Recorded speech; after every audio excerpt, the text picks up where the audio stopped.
c'est tout. Mes chers collègues, bonjour à tous et à toutes. Donc, à l'ordre du jour un petit peu particulier d'aujourd'hui, nous avons le retour de notre mission d'information que nous avons menée à Mayotte. On va vous faire un petit compte-rendu. Et on a également le rapport d'information sur ce qu'a fait la délégation tout au long de l'année, qui va nous permettre d'échanger également. Donc, je vous propose de démarrer. Donc, sur la partie Mayotte, dans un premier temps, donc à la suite du rapport de nos collègues, notamment Philippe Dunoyer, Karine Lebon et Olivier Servat sur la lutte contre les violences faites aux mineurs en Outre-mer, nous avons été interpellés sur la situation des droits de l'enfant dans ces territoires. Par ailleurs, le Comité des droits de l'enfant de l'ONU a listé parmi ses points d'amélioration en France la situation des mineurs en Outre-mer. Et donc, c'est ainsi que j'ai souhaité mener une visite de terrain dans l'un de nos départements ultramarins.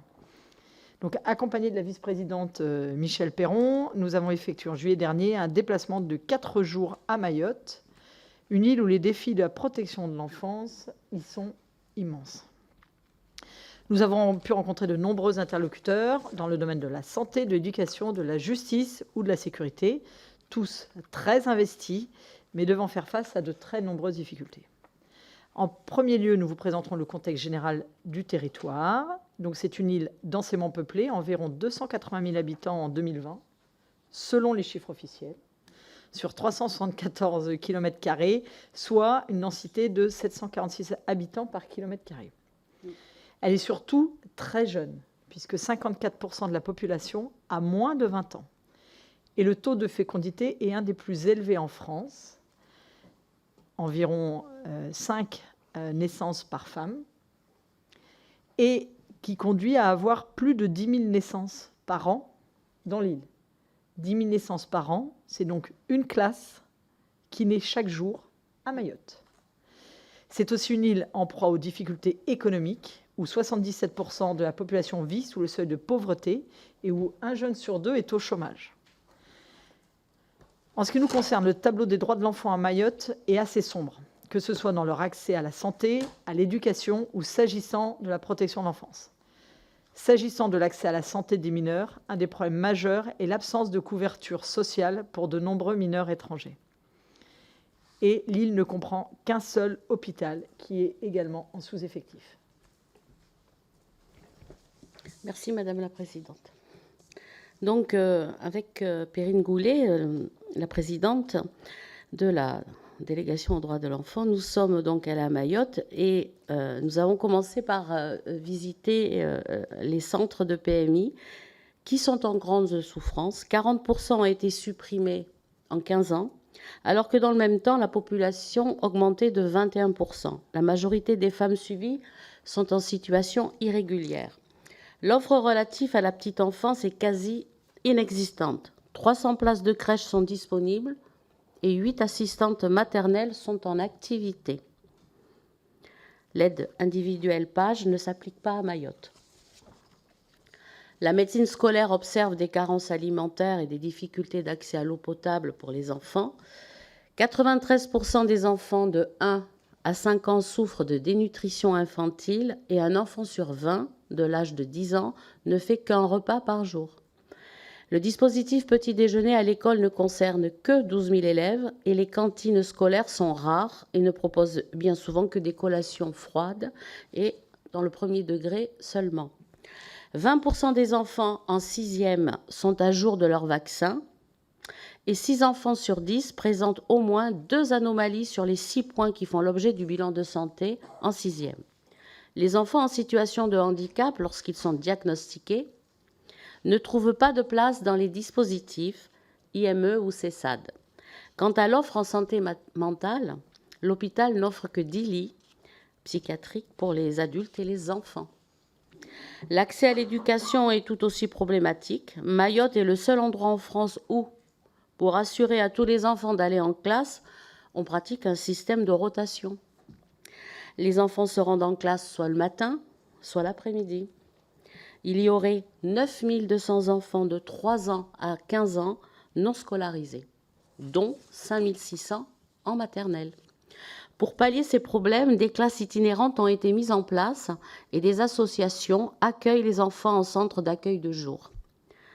L'accès à l'éducation de tous les enfants, y compris en situation irrégulière, crée des tensions au niveau des inscriptions. Certains maires demandent des pièces différentes aux familles étrangères. La construction d'écoles nécessite d'accompagner les communes, à la fois au niveau du financement et de la maîtrise d'ouvrage. Il n'est donc pas étonnant que le niveau scolaire soit plus faible qu'en Hexagone. 71% des jeunes rencontrent des difficultés de lecture lors de la journée de défense et de citoyenneté. Lors de l'entrée en sixième, la majorité des enfants ne savent ni lire et écrire en français. Enfin, s'agissant du volet judiciaire, 3 juges pour enfants doivent gérer 600 dossiers en assistance éducative. Les audiences au tribunal sont compliquées car il y a peu d'avocats. Peu d'évaluations ont été effectuées. 2179 mineurs ont été mis sous protection. L'île comprend 234 familles d'accueil, 2 MEX. Un éducateur doit accompagner 250 enfants. Quant aux familles d'accueil, elles peuvent accueillir jusqu'à 10 enfants, quasiment sans contrôle. Les violences intrafamiliales sont nombreuses, mais peu dénoncées, car le sujet reste tabou. En cas de violence sur mineurs, les enfants ne bénéficient pas de salles Mélanie, ni du APED. Voilà, je vais céder la parole à Madame la Présidente. Donc, une des difficultés de Mayotte, c'est la présence de mineurs dont les parents ont été reconduits à la frontière, mais qui restent sur l'île et qui sont souvent confiés à des tiers, sans délégation d'autorité parentale et qui se retrouvent bien souvent livrés à eux-mêmes. En conclusion, et avant de répondre à vos éventuelles interrogations, je soulignerai une des difficultés rencontrées dans tous ces domaines, le manque de personnel à l'hôpital, en PMI, au tribunal ou à l'Éducation nationale, qui sont liés à un manque d'attractivité des postes. Des primes sont bien mises en place pour les fonctionnaires, mais ce dispositif entraîne un effet pervers. Les postes dans les autres entreprises ou associations sont moins intéressants et donc délaissés. Donc, comme vous pouvez le voir, la situation à Mayotte est quand même très particulière. Mayotte a de nombreux enjeux à relever dans les prochaines années. Mayotte est territoire français depuis 10 ans. On a vraiment la nécessité de pouvoir mieux accompagner ce territoire au niveau de la protection de l'enfance. Mais quand on voit les difficultés qu'ils ont sur l'eau à l'heure actuelle, on voit tout le chemin qui reste à parcourir pour cette île. Donc voilà un rapide résumé, mais bien entendu, on est à votre disposition pour répondre à vos questions ou à vos éclaircissements que vous souhaiteriez.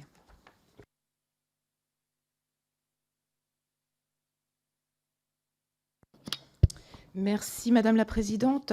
Je tenais à vous remercier de la qualité de nos échanges. Nous travaillons ensemble sur un sujet qui me tient à cœur, celui du droit de tous nos enfants. Lors de ma dernière prise de parole dans cette délégation, nous abordions avec Madame la secrétaire d'État Charlotte Cobel les graves problèmes que connaissent les enfants scolarisés à Mayotte. Aujourd'hui, avec raison, je voudrais que nous abordions sur la situation vaccinale des enfants mahorais. Situation plus que préoccupante, alors qu'une nouvelle campagne vaccinale actuellement lancée par l'Agence régionale de santé et rectorat de Mayotte, cette dernière campagne de rattrapage actuellement en cours vient alors que le rapport d'enquête de 2019 apporté par l'ARS et les analyses de Santé publique France soulignait déjà les manques accablants et les résultats plus qu'alarmants sur le territoire et sur les maladies à prévention vaccinale. Cela tout particulièrement en milieu scolaire et notamment chez les 7-16 ans. On ne peut d'ailleurs que regretter que cette nouvelle campagne soit tardive. À titre d'exemple, nous arrivons péniblement à 66,3% pour le vaccin contre la diphtérie, le tétanos, la poliomyélite et la coqueluche. Vaccin censé être obligatoire. Dans un contexte de pénurie d'eau potable, alors que Mayotte vit une sécheresse persistante, le Haut Conseil de la santé publique recommande une vigilance accrue contre 4 infections, notamment la poliomyélite, le choléra et l'hépatite A. Mayotte avait déjà souffert d'une sévère épidémie de coqueluche en 2018. Ne pensez-vous donc pas qu'une seule vigilance ne suffira malheureusement pas à combler le manque cruel de vaccins sur le territoire? Il faut vraiment tout simplement faire plus vite. Mayotte se doit d'être en capacité permanente de faire vacciner ses enfants, ses collégiens, ses étudiants. Merci. Oui, alors concernant évidemment comme beaucoup de traitements préventifs comme sont les vaccins, Mayotte est vraiment donc les chiffres que vous venez d'énumérer le disent. Oui, nous, d'après ce que nous avons vu, de ce que nous avons entendu, il y a évidemment dû à un manque de personnel, le fait que ces métiers on retrouve la même situation qu'en France. Ces métiers sont peu, disons, j'ai du mal à trouver mes mots, attractifs, merci. D'autant plus l'éloignement de l'île de Mayotte, de l'Hexagone. La vie à Mayotte est pas attractive non plus. Hein. Ça doit être dans l'océan Indien. C'est une île, mais voilà, ce qui s'y passe, ça sort souvent de l'entendement. On est sur un territoire français. La France est bien présente, les services publics sont bien présents, mais encore une fois, on manque d'effectifs, on manque de bras. Et également, il faut tenir compte du fait de ces milliers d'enfants qui ne sont pas scolarisés, donc qui ne sont pas, même avant d'être scolarisés, dirigés vers la PMI. Donc voilà, il y a tout ce microcosme, donc, puisque nous sommes sur une île qui dysfonctionne. Et c'est vrai que le but est de faire plus vite, mieux évidemment, mais plus vite. Là, c'est le problème préventif, le problème de santé publique. Il y a d'autres aussi problématiques. Et pour ça, souvent, un mot m'est venu pendant notre séjour très court, hein, mais vraiment très parlant à Mayotte, qu'il fallait un plan pour Mayotte, que ce soit un plan au niveau médical, au niveau préventif, que pour l'eau, évidemment. Il y a d'autres problématiques concernant l'eau que nous sommes à des lieux d'entendre, mais ce n'est pas simplement par le manque d'eau, la sécheresse, bien évidemment, mais il y a tellement de choses à mettre en place. Et il y a une difficulté incroyable à Mayotte, c'est le foncier.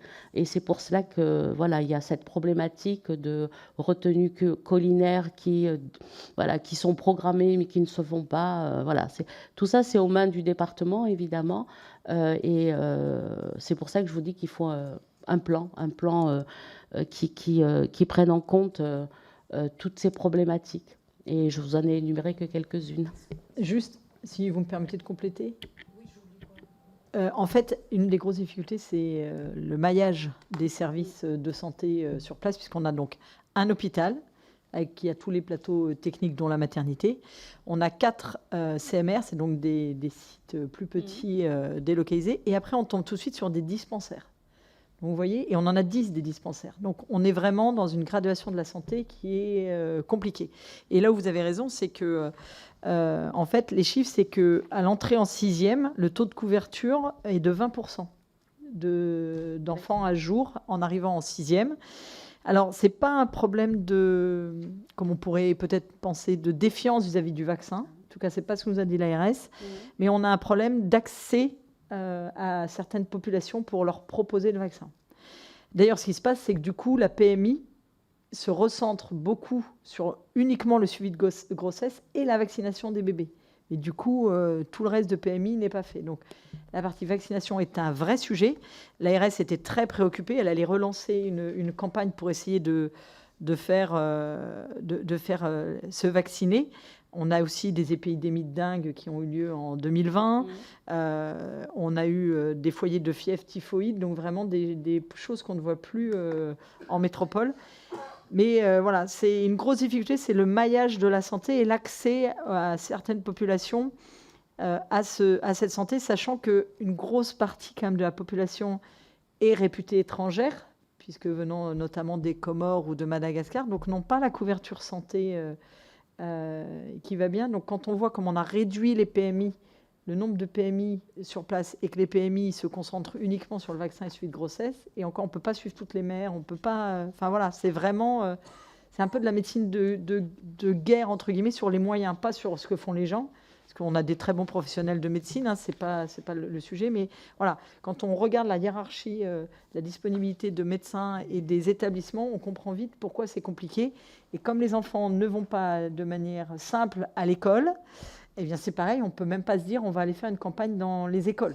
Donc voilà, là ils y sont en train d'y réfléchir, l'ARS y réfléchit pour effectivement aller vers plus de vaccination. Et puis l'ARS travaille aussi à ce qu'ils mettent en place le bilan de santé en école maternelle, qui est un des leviers pour cette vaccination. Mais ils n'ont pas assez d'infirmières puéricultrices. Enfin, sur la PMI, il y a 4 médecins en tout. Enfin, vous voyez, c'est quand même...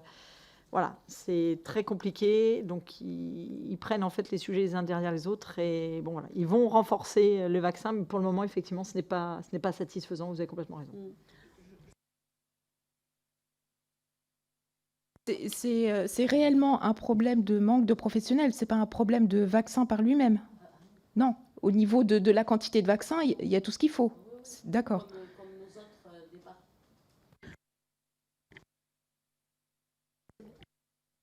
Ah, j'appuie pas sur le bon bouton. C'est comme nos autres départements et territoires d'outre-mer, ils ont chaque fois la livraison de vaccins par rapport à la population concernée. Et Perrine Goulet a raison de dire, c'est toutes ces PMI qui ont été fermées.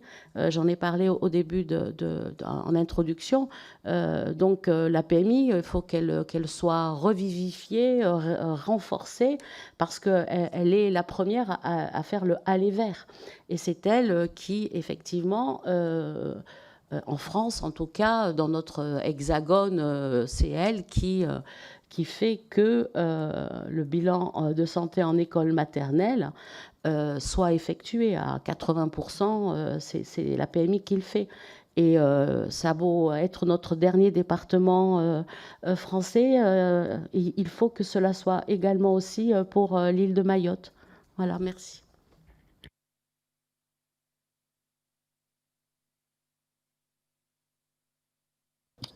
Oui, bonjour.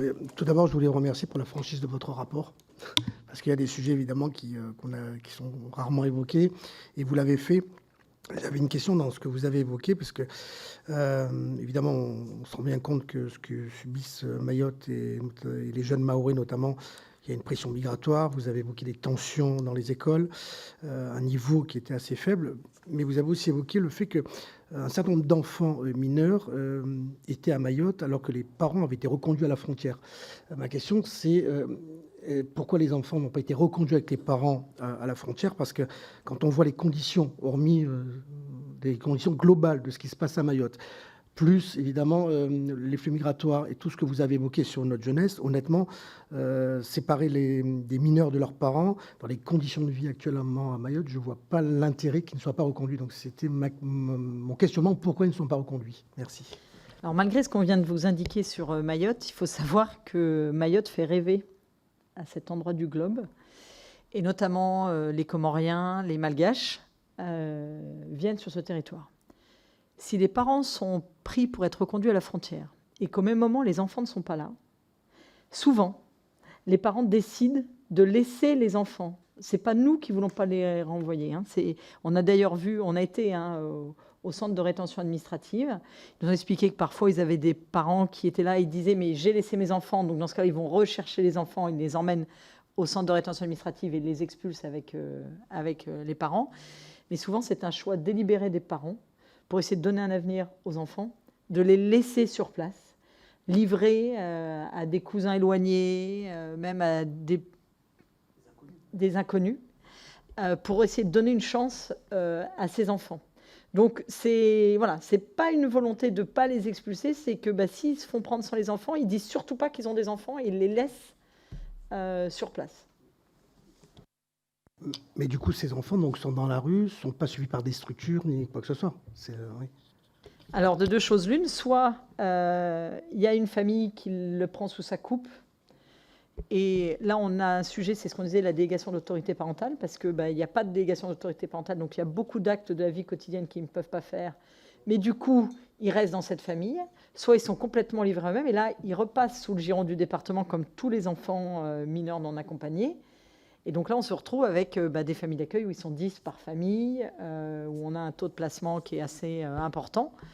Et on se retrouve dans les mêmes difficultés qu'ici. Donc, ils ne sont pas forcément laissés à la rue comme ça. Après, ce qui se passe, c'est que par contre, on a compris qu'on a un certain nombre d'enfants qui sont dans les familles éloignées, qui au bout d'un moment s'en occupent plus ou moins, se retrouvent un petit peu entre mineurs, un peu comme ça, et a le phénomène de bande pour pouvoir aussi manger. Et je pense que c'est un vrai sujet où effectivement ils commettent parfois des actes de délinquance pour manger, tout simplement. Mais voilà, c'est vraiment une mentalité particulière, et à quel point le désespoir est grand des Comoriens, au point de laisser ses propres enfants sur place et eux repartir.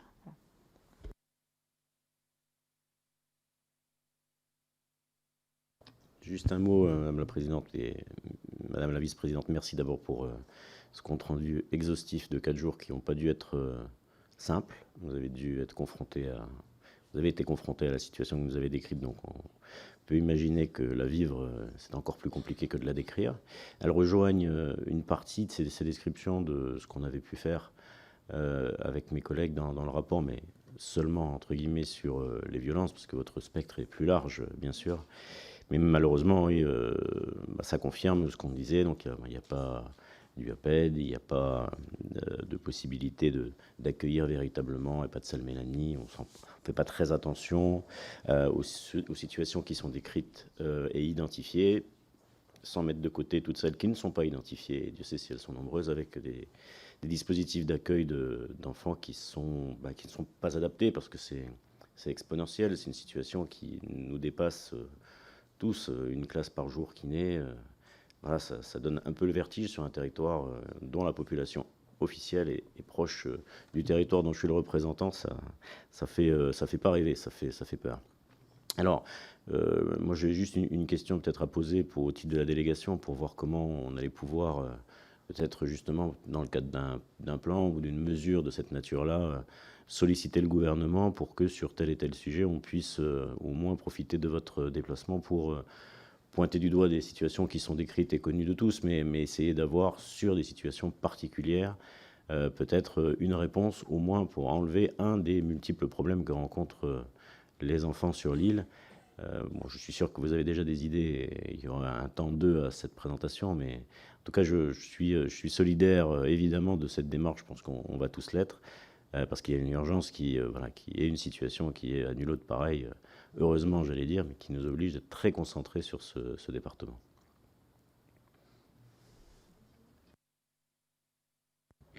Oui, juste avant que Madame la Présidente vous réponde sur la question de et après, qu'est-ce qu'on fait, la situation de Mayotte, et je l'ai dit à plusieurs reprises, et la Présidente est là pour en témoigner, tous les témoignages que nous avons eus, que ce soit des témoignages d'associations ou de structures, ou même au niveau de notre préfecture, vous fermez les yeux, et moi qui m'occupe beaucoup d'Afrique, beaucoup de Sahel, voilà. Et pourtant, on est sur le territoire français. Et c'est pas possible. Il ne faut pas que ça continue, parce que c'est une île qui accueille, et à un moment donné, il va falloir mettre toutes ces populations, il faut mettre en face d'eux les choses qu'elles ont droit, et pas laisser des enfants à la rue, des situations qui risquent, avec ces jeunes qui se forment en bande, de dégénérer. On a pu constater, on est allé dans plusieurs brigades de gendarmerie, l'état des véhicules. C'est des véhicules qui ont subi des attaques de pierre. Enfin, voilà, ils ne changent plus les voitures, ils ne changent plus la carrosserie, hein, ils attendent que le moteur rende l'âme, mais voilà, on voit l'état vraiment de la violence, vous en parliez, qui est vraiment démontrée par ce qu'on peut voir, mais aussi sous-jacente. de monter une population contre une autre. Et ça, il ne faut pas en arriver là. Donc, il faut faire vite. Voilà. Juste pour la prise en charge, alors effectivement, il n'y a pas de salle Mélanie, il n'y a pas d'UAPED. Par contre, je pense qu'on peut saluer quand même quelque chose, c'est que les forces de gendarmerie ont bien déployé la maison de protection des familles. On a pu rencontrer les professionnels. Voilà, ils font tout ce qu'ils peuvent pour essayer au moins d'aller en prévention, etc. Par contre, effectivement, tout ce qui est audition des enfants, on se retrouve à ce que des enfants doivent répéter plusieurs fois ce qui leur est arrivé. Quand on voit le nombre d'enfants victimes de violences, ça commence à faire beaucoup. Alors, pour répondre à votre question, aujourd'hui, les droits de l'enfant, c'est très important et c'est vraiment critique à Mayotte. Mais, je l'ai un peu dit tout à l'heure, aujourd'hui, le sujet de préoccupation majeur des Mahorais, c'est l'eau. Quand on en arrive à plus avoir d'eau pendant 24 heures ou 36 heures, tout le reste devient quand même très superficiel. Que l'eau, on se dit, bon, c'est les douches, mais en fait, c'est pas que les douches, l'eau. L'eau, c'est aussi l'hygiène des toilettes, c'est également l'hygiène des mains. Il y a des écoles qui ne peuvent pas ouvrir parce qu'il n'y a plus d'eau à l'heure actuelle. Donc, je sais que le nouveau ministre est en train de pallier à cette urgence, puisque j'en ai déjà échangé avec lui. Pour être franche, avant son tout premier déplacement à Mayotte, je lui ai fait part de notre retour. Voilà, donc il l'a eu. On a un sujet sur l'école, parce que tous les enfants ne sont pas scolarisés. On a vu avec le recteur et on est en train de voir avec le cabinet comment on peut essayer de trouver des solutions. Alors je sais, il y en a qui me disent oui, mais il ne faut pas nous remettre un peu comme des dispensaires ou des choses comme ça. Enfin, pas l'école dehors, pas ce genre de choses. On ne veut pas de ça, on veut des vraies écoles, on veut des vraies écoles. Aujourd'hui, on a je sais plus, 5600 enfants non scolarisés. Donc l'urgence aujourd'hui, c'est quand même que ces enfants-là, on leur donne un minimum de scolarisation, un minimum de français, parce qu'ils parlent beaucoup dans les langues régionales. On a vraiment là cet enjeu-là. Donc le but là, c'est d'aller dans les principaux ministères, notamment là au niveau du budget, pour essayer d'avoir peut-être avant le plan Mayotte et la future loi Mayotte qui devrait arriver, et que vraiment j'appelle de mes voeux. On a vraiment besoin, à certains endroits, de déroger à notre propre règlement pour pouvoir permettre de faire certaines choses. Typiquement, l'école, aujourd'hui, on a donc l'école et on a des associations à côté qui accueillent les enfants qui ne sont pas scolarisés, où l'État finance ces associations. Les associations ont les bâtiments, mais ils n'ont pas les enseignants. Et l'école a les enseignants, mais n'a pas les bâtiments. Or, un enseignant ne peut pas aller enseigner dans un établissement qui n'est pas une école. Bon, voilà, en résumé, c'est ça. Donc, on voit qu'il y a besoin de faire des petites adaptations. Est-ce qu'il faut raccrocher ces bâtiments-là temporairement comme une école pour permettre à l'enseignant d'aller dedans? Est-ce qu'il faut... Il y a vraiment des mini-adaptations, à mon avis, qui sont plus que nécessaires à Mayotte. Ça, c'est l'exemple, pour moi, le plus avec les enfants, mais il y en a dans toutes les dimensions, où on a besoin d'avoir un peu de souplesse sur ce département, à qui on demande en 10 ans d'être quasiment au niveau de la métropole depuis 200 ans. Donc, à un moment, il faut aussi prendre ça en compte, accompagner. Et tant qu'on n'aura pas résolu le problème de l'eau, on ne pourra pas faire venir des soignants, on ne pourra pas faire venir des professionnels enseignants, on ne peut pas faire venir tout ça, même de métropole, parce qu'à un moment, quand tu n'as pas d'eau pendant 3 jours, tu n'as pas forcément envie de postuler à Mayotte, même s'il y a des primes.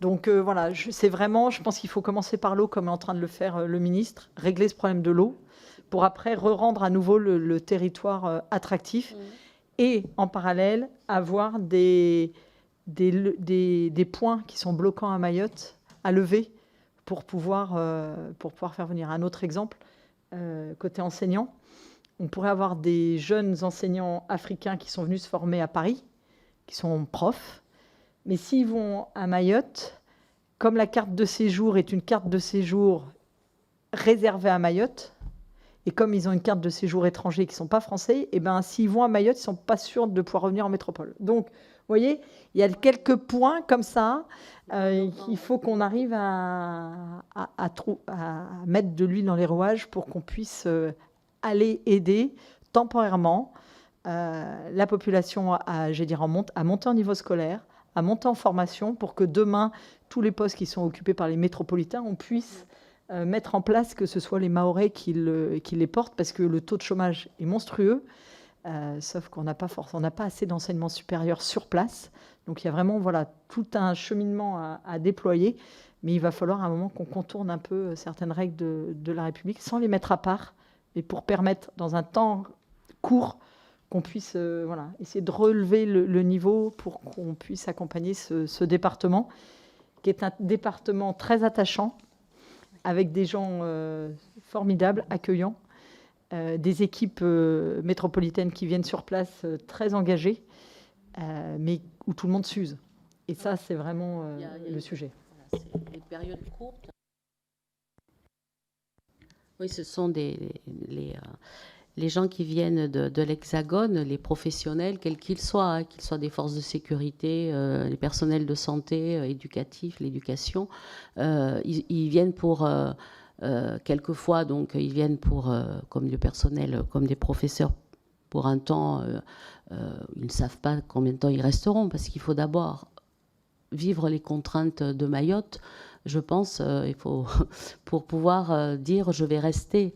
Nos problèmes, nos forces de sécurité n'ont pas ce même problème. Ils sont là, c'est des missions courtes, 4 mois, 3, 4. Voilà, ça c'est que pour la mobile. Sinon les autres, voilà. Il y a un taux de Mahorais dans la gendarmerie qui est appréciable, et dans la police nationale aussi. Il faut maintenir ce taux. Il faut pas surtout, parce que voilà, comme dans beaucoup de situations, il faut garder un taux de personnel de sécurité de l'Hexagone et puis les locaux, parce que ils savent a fortiori toutes les contraintes, toutes les difficultés. Mais ce sont vraiment des personnes. On a rencontré des associations aussi qui sont heureusement en appui de l'éducation nationale. Donc c'est pour ça que le problème dont vous a parlé Perrine à l'instant, où il faut un peu déroger aux règles, parce que c'est une particularité. Alors il y a la particularité déjà qui existe pour les Outre-mer, pour tous les Outre-mer, mais cette particularité de Mayotte est quand même vraiment très prégnante, et il faut vraiment tenir compte. Mais je pense que notre nouveau ministre en a vraiment pris conscience, parce que oui, comme l'a dit Perrine, on l'a tenu dès notre retour au courant, et il a pris ça au bras le corps. Merci. Après, vu tous ces problèmes, autant sécheresse, problèmes alimentaires, manque de vaccins, tous ces enfants qui sont livrés à eux-mêmes, qui sont tous les jours dans la rue, avez-vous un chiffre à nous communiquer sur le nombre de décès des enfants ?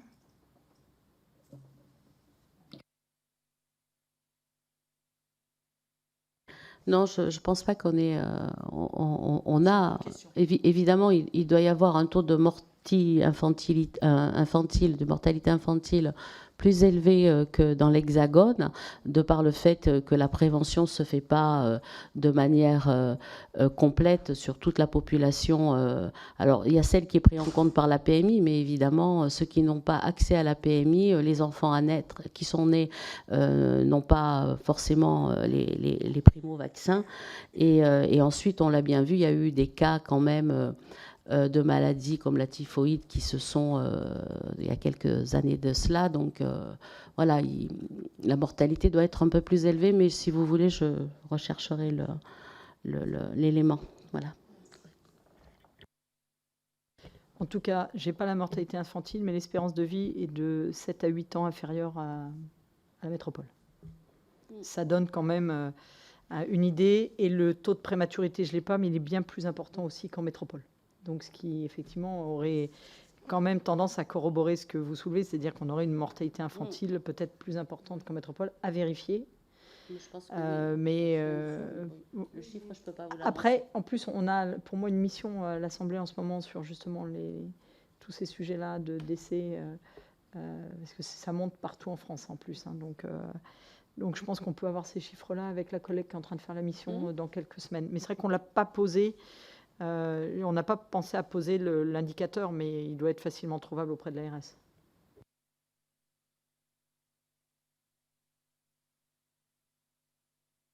C'est tout bon ? Donc, en tout cas, ça m'a conforté dans le fait que je souhaite que la délégation aille dans un département ou territoire ultramarin au moins une fois par an. Parce que je pense c'est là où on voit bien quand même les difficultés des uns ou des autres. On connaît assez bien les différences entre nos propres départements en métropole, mais c'est vrai qu'il y a des choses plutôt exacerbées dans ces territoires ultramarins.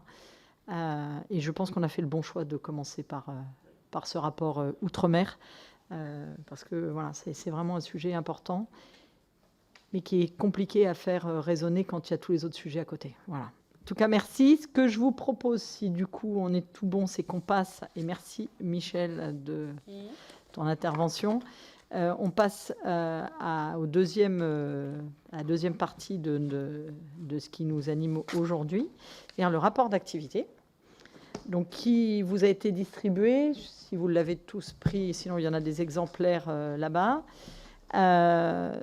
Donc le 4 octobre 2022, soit un an, jour pour jour, était mise en place la délégation aux droits des enfants. Depuis, notre toute jeune délégation a connu une activité soutenue avec pour boussole la défense de l'intérêt supérieur de l'enfant. Nous avons mené 14 auditions, dont les principaux ministres en charge des sujets en lien avec l'enfance, que ce soit la protection de l'enfance, la justice, l'éducation nationale. Nous avons également auditionné les grands acteurs comme l'UNICEF, la Défenseure des droits, le GIP France en France protégée ou également les départements de France. Nous avons tenu un colloque autour des enjeux du numérique en fin d'année dernière qui nous a permis de commencer notre travail sur le texte qui va nous être présenté cet après-midi dans l'hémicycle. Nous avons présenté 4 rapports d'information, dont certains sur des textes en cours, notamment pour que la voix de la délégation soit entendue, comme sur le texte sur les enfants co-victimes de violences intrafamiliales qu'avait porté notre collègue Nicole Dubré-Chirat. Nous avons également constitué un groupe de travail sur le retour des enfants de Syrie qui permettent de suivre les évolutions de ces enfants et de leur prise en charge tout au long du mandat, puisque c'est une première pour la France d'accueillir ces enfants. Et nous avons établi également des cycles de travaux pour anticiper certains textes, comme nous l'avons fait sur la petite enfance tout le premier semestre 2023, et qui nous permet d'être prolongé par la mission Flash à l'heure actuelle pour avoir la voix de la délégation sur ce sujet petite enfance. Vous trouverez donc dans le rapport une présentation détaillée de nos travaux, mais j'aimerais revenir rapidement sur quelques points. L'intérêt de cette délégation est de permettre un travail transversal et transpartisan. Je citerai comme exemple notre premier rapport d'information sur la violence faite aux mineurs en Outre-mer, qui a abordé des sujets traités aussi bien par la Commission des affaires sociales que la Commission des affaires culturelles, que l'éducation ou la Commission des lois. Et la nomination de 3 rapporteurs, dont 2 appartenant à l'opposition, a permis d'avoir une vision, une expression pluraliste. Cette délégation peut permettre également de porter des questions jusque-là peu examinées, comme la situation des enfants de retour de zone de guerre, pour lequel on avait constitué ce travail avec également une collègue de l'opposition. Enfin, nous avons mis en pratique une disposition de l'article 12 de la Convention internationale des droits de l'enfant, prendre en compte la parole des enfants. Nous avons, en partenariat avec l'UNICEF, invité un groupe d'enfants et de classes à exposer leurs priorités pour la Journée internationale des droits de l'enfant l'année dernière. Durant cet exercice, la question du harcèlement à l'école était d'ailleurs apparue comme prépondérante. Et dans un second temps, la délégation a recueilli aussi l'avis d'un groupe d'enfants sur les 3 propositions de loi autour du numérique pour lesquelles nous avions également fait une mission d'information que vous rapportiez, Madame Loire, qui était la majorité numérique, le droit à l'image des enfants et l'exposition aux écrans, qui vont revenir prochainement. J'ai vu également ces textes, mais qui nous a permis aussi d'avoir des amendements proposés par les enfants, et des amendements de bon sens, qu'on n'aurait peut-être pas pensé sans que ce soit eux qui nous le disent. Donc c'est très important de continuer à avoir la parole des enfants. Et ce type d'exercice où on a les enfants permet aussi aux auteurs des textes, comme notre collègue Erwan Balanan, par exemple, sur le harcèlement scolaire, ou Bruno Studer sur le contrôle parental sur Internet, d'expliquer aux enfants le texte, leur faire prendre connaissance de ce qu'on a fait pour eux, et souvent qui est assez méconnu.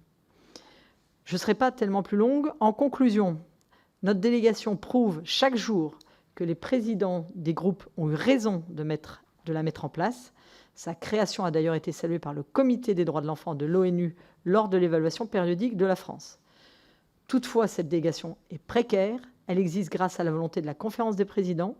À l'heure où le Sénat a été renouvelé, peut-être devons-nous entamer des réflexions sur un parallélisme des formes entre nos deux chambres et à l'inscription de l'ordonnance de 58 qui régit nos institutions. Je formule là un vœu pieux et je sais que nous pourrons tous nous mobiliser pour convaincre les sénateurs qui nous sont proches d'aller en ce sens. Car franchement, les droits de nos enfants méritent qu'on ait ces délégations à l'Assemblée nationale et au Sénat. Je vous remercie et on est également là pour répondre à vos interrogations ou vos suggestions également.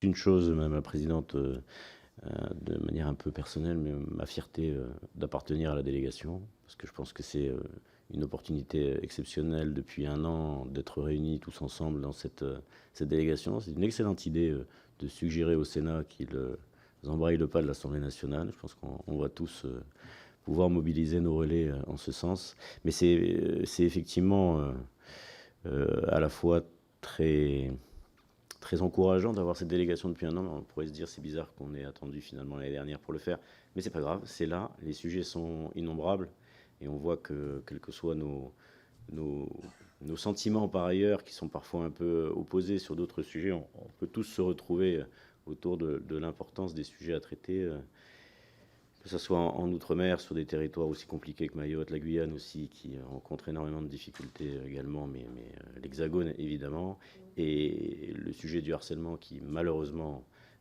heureusement fait parler de lui, mais malheureusement ces termes-là est aussi une autre illustration d'eux. Donc l'activité là, elle montre qu'en un an, à peine finalement, beaucoup de choses ont pu être menées avec la collaboration de tous les collègues membres de la délégation, sous votre autorité Madame la Présidente, et je vous remercie, sans autre intention que d'être sincère dans mon propos pour votre investissement personnel, celui des collègues aussi, de la vice-présidente, parce que c'est un travail permanent, mais voilà, je suis très très fier d'appartenir à cette délégation qui restera, quoi qu'il arrive, un souvenir impérieux pour moi pour l'après. Il y aura un après de toute façon, et je suis très content d'être avec vous dans les premiers pas de cette délégation. Merci beaucoup pour ces mots qui me touchent. Je suis très fière aussi d'être dans cette délégation. En tant que présidente encore plus, mais rien que le fait que cette délégation ait enfin pu voir le jour, c'est une préconisation du rapport que j'avais rendu en 2019, mais une préconisation de beaucoup de députés auparavant. Les premières demandes remontent à plus de 20 ans. Ce qui montre, à mon avis, tout le chemin qu'a encore la France à parcourir sur les droits de l'enfant.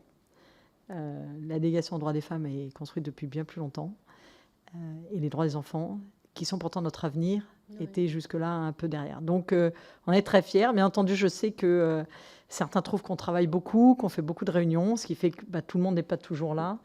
Mais il y a énormément de sujets à traiter. Je le vois par toutes les sollicitations que j'ai par les membres de cette délégation qui me demandent tous à traiter un sujet ou autre. On ne peut pas traiter tous les sujets en même temps. On essaye de faire... on essaye déjà d'anticiper les textes à venir ou les sujets pour être prêts quand les textes arrivent. C'est ce qui est le cas sur le numérique et un peu le cas sur la petite enfance, puisque le texte est en ce moment. On sent un sujet là qui monte protection de l'enfance, violence faite aux enfants. Ça sera notre prochain cycle d'audition. On en a besoin. Mais après, comme on a la chance d'avoir 2 administratrices, chacune pouvant faire un rapport à la fois, on va dire, on est capable de mener aussi des sujets avec certains et certaines qui voudraient aller sur d'autres sujets, comme là, on a rendu éducation et au numérique la dernière fois. On est en attente d'instruction et handicap prochainement, que j'attends avec attention, parce que c'est un vrai sujet dans nos territoires, hein. L'inclusion, comment on fait l'inclusion, à quel niveau on va d'inclusion. Enfin, je pense qu'il y a un vrai sujet. Et puis, tant d'autres, très variés. Donc, ce que j'aurais un peu tendance à dire, c'est patience. Même si, comme ça fait 20 ans qu'on l'attend, on a tous envie d'avancer sur tous les sujets. Malheureusement, voilà, on ne va pas pouvoir tout traiter dans les premiers 18 mois, la délégation. Mais on va faire le maximum pour traiter un maximum de sujets. pas pour les traiter, mais pour qu'après, ça nous permette aussi d'être plus forts dans l'hémicycle pour défendre certains sujets. C'est vraiment comme ça que je l'entends. Donc, il y a des sujets, voilà, en fonction de l'actualité, que je priorise plus que d'autres. C'est pas que les autres sont pas moins importants, mais parce que le levier législatif étant celui pour lequel nous sommes élus et pour lequel nous sommes dans ces murs, et cette délégation ne peut pas tout. Cette délégation, il faut bien le garder en tête, et bien sur le champ de nos compétences, c'est-à-dire législatives, il faut qu'on travaille voilà, sur les choses qu'on peut bouger, nous, au niveau législatif. Voilà. Je ne sais pas s'il y avait d'autres pour notre collègue, je suis désolée. On en était au rapport qui est là, si vous voulez le récupérer, mais n'hésitez pas. Si, vous pouvez. On a fait Mayotte déjà, mais si vous voulez nous dire un mot sur le rapport d'activité, allez-y avec grand plaisir. Alors, ce n'était pas forcément sur le rapport d'activité, mais comme j'entendais que vous parliez des suites, je suis désolé si je redis quelque chose qui a été dit, mais j'étais dans une réunion qui s'est éternisée un petit peu, donc j'arrive en retard. Ma première question porterait sur la question de la délégation aux droits des enfants au Sénat. Parce que si on veut un jour avoir la force que possède la délégation aux droits des femmes, par exemple, il faut qu'on soit représenté dans les deux chambres. Et donc, je voulais savoir si quelque chose se jouait du côté du Sénat et si, en tant que présidente, vous étiez en mesure éventuellement d'aller rencontrer nos collègues sénateurs et sénatrices pour essayer de remettre à l'ordre du jour la question de la création d'une délégation aux droits des enfants au Sénat. Alors, c'est effectivement, on venait juste d'aborder avant que vous arriviez. Moi, aujourd'hui, je n'ai pas la légitimité pour aller imposer au Sénat de le faire. On a tous des collègues sénateurs, de nos partis, de nos connaissances, et on a réussi à délégation aux droits des enfants parce qu'on a mobilisé les présidents de groupe ici pour qu'ils y aillent. Donc, la meilleure solution de faire les choses, que je suis d'accord avec vous, il faudrait que le Sénat ait la même chose, c'est que déjà, chacune et chacun aille convaincre un ou deux sénateurs du bien fondé. Voilà. Et ainsi, peut-être arriver à faire évoluer la situation au Sénat. Je pense que c'est possible, mais il faut qu'on soit... Voilà. Mais après, c'est eux les propres décideurs. Moi, je ne peux pas aller leur dire « faites-le ». Voilà. Mais oui, chacun a son rôle à jouer là-dedans, donc n'hésitez pas. Et les deux autres points sur lesquels je voulais venir, je ne sais pas encore une fois si je fais une redite et je vous demanderai de m'en excuser. Le premier point, c'est sur la question de la Civise. Et quelle position pourrions-nous prendre, nous, en tant que membres de la délégation aux droits des enfants, pour intervenir dans ce débat sur la prolongation ou non de cette instance qui me semble à moi absolument essentielle. Et le troisième point, c'était sur la question de la pédopsychiatrie. Qui est, alors je ne sais pas si c'est le cas partout, mais en tout cas je sais que dans mon département par exemple c'est particulièrement compliqué et problématique, et il me semble que ça pourrait faire l'objet d'un travail intéressant de la délégation autour de ces questions de la pédopsychiatrie. Alors je prends le sujet pédopsychiatrie qu'on va déjà remonter, on va voir au fur et à mesure comment on arrive à avancer, c'est ce que je disais quand vous êtes arrivé. Sur l'autre question que j'ai oublié sur la Civise. Sur la Civise, donc, on les avait entendus en fin d'année dernière. En fin d'année dernière, quand on reprenait leur feuille de route, tout n'était pas fini. Donc, en temps plus, je suis rapporteur du budget Solidarité Insertion qui porte le budget de la Civise. Il y a un an, effectivement, quand on regardait la feuille de route de la Civise, c'était pas terminé. Là, quand on regarde objectivement la feuille de route de la Civise, les objectifs qui leur avaient été assignés par cette feuille de route sont terminés. Ils ont fait leur rôle très bien, je leur ai dit encore, on les a reçus la semaine dernière en tête-à-tête. Ils ont fait un job énorme, mais leur feuille de route Civise est terminée. Elle est terminée, ils ont rempli ce qu'il y avait dedans. Donc, après, ce n'est pas nous qui allons décider ce qui vient. Moi, je comprends qu'on se dise qu'il y a besoin de continuer la Civise. Je vois, moi, quand même un manquement dans la Civise qui est comment on accompagne les victimes au long cours, qui n'est pas dans la Civise à l'heure actuelle. C'est-à-dire qu'ils recueillent la parole, il n'y a pas de sujet, ils l'entendent, etc. Mais par contre, le suivi derrière, voir est-ce qu'on accompagne la victime ou pas vers la judiciarisation ou pas, tout ça n'est pas fait. Et je pense qu'il faut qu'on aille vers cette partie-là. Donc, est-ce qu'il faut y aller en gardant un bout de Civise c'est pas ni vous ni moi qui allons décider. Je pense qu'ils vont voir comment il est. Mais en tout cas, on ne peut pas laisser comme ça. Pour moi, ce n'est pas possible.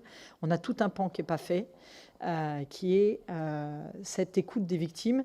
Et qui plus est, garder une énième ligne téléphonique alors qu'on a déjà des lignes téléphoniques qui existent.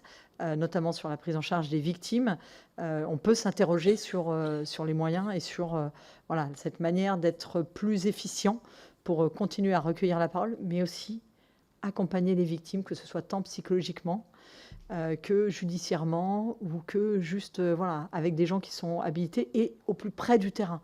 Parce que c'est pareil, on a les Civis, ils vont pas dans tous les territoires, alors qu'on a des associations d'aide aux victimes qui sont dans tous les territoires. Donc je pense qu'il faut qu'on fasse évoluer le dispositif. Donc à date, en tout cas moi, pour ce qui est la Civis sur la feuille de route qui a constitué cette Civis, pour moi la feuille de route est terminée. Donc la Civis en tant que telle ne peut pas rester. Maintenant, qu'est-ce qu'il faut en devenir derrière? C'est un autre sujet, mais en tout cas, elle doit forcément évoluer.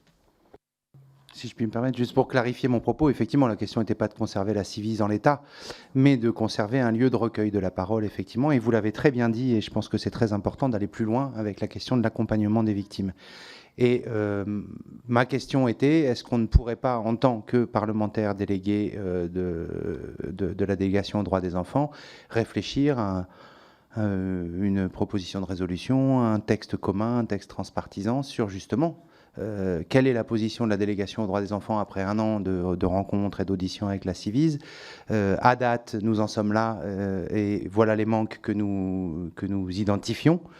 Et nous proposons une réflexion, en tout cas, sur ces suites-là. C'était de cet ordre-là, si vous voulez. Alors, j'entends parfaitement. La difficulté aujourd'hui, c'est que la Civis recueille beaucoup de témoignages d'adultes et que notre collègue du groupe d'études violence intrafamiliale s'est saisi du sujet. Moi, en tout cas, sur la partie protection des enfants, c'est pas la Civis qui va m'aider. Moi, ce qui m'intéresse aujourd'hui, c'est que les enfants puissent eux-mêmes lutter contre et dénoncer. Donc, les campagnes de communication, comme est en train de faire la ministre avec l'appui de la Civis, est une bonne chose. Donc, on pourrait effectivement faire une réflexion, sauf que le timing est très court. Moi, je ne pense pas être en capacité de monter une réflexion assez nourrie à l'intérieur de la délégation pour avoir une vision de la délégation sur ce sujet dans les temps impartis, puisqu'il faut qu'on ait cette position très rapidement, c'est-à-dire fin octobre. Et au-delà de ça, c'est une mission qui a été lancée au départ par le ministre. Donc je pense à un moment aussi que chacun doit gérer ses propres responsabilités. Et en tout cas, moi, je ne me sens pas aujourd'hui de faire cette évaluation en si peu de temps. Je l'ai fait à titre personnel, je vous ai donné ma position personnelle. Le temps d'avoir tout le monde, de faire l'audition de la Civis, éventuellement d'autres auditions, et d'avoir un discours contradictoire entre nous, ça ne tiendra pas d'ici le PLF fin du mois. Donc ça me paraît compliqué. Par contre, pour à l'avenir arriver à avoir plus de travail en collectif, qu'on puisse avoir des positions collectives de la délégation, je sais que c'est un axe de progrès que je dois conduire dans les prochains mois de cette délégation. Mais là, ça me paraît très juste sur la Civis.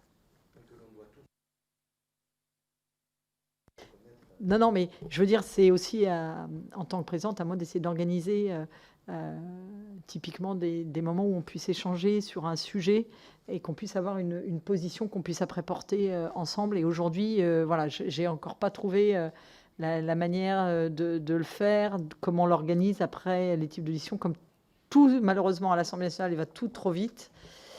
C'est un petit peu compliqué. Voilà. Mais en tout cas, quoi qu'il arrive, au niveau de la Civis, pour revenir à notre sujet de départ, ils ont plus que bien rempli la mission qui leur avait été confiée par le ministre précédent. Maintenant, il faut qu'on voit comment on évolue pour effectivement qu'on continue à avoir cette pression sur la parole des victimes d'inceste, qui est un fléau de notre société quand même très important, mais qu'on ait aussi un accompagnement de ces victimes, qu'elles puissent à un moment s'en sortir et pas rester victimes toute leur vie, quoi. Voilà.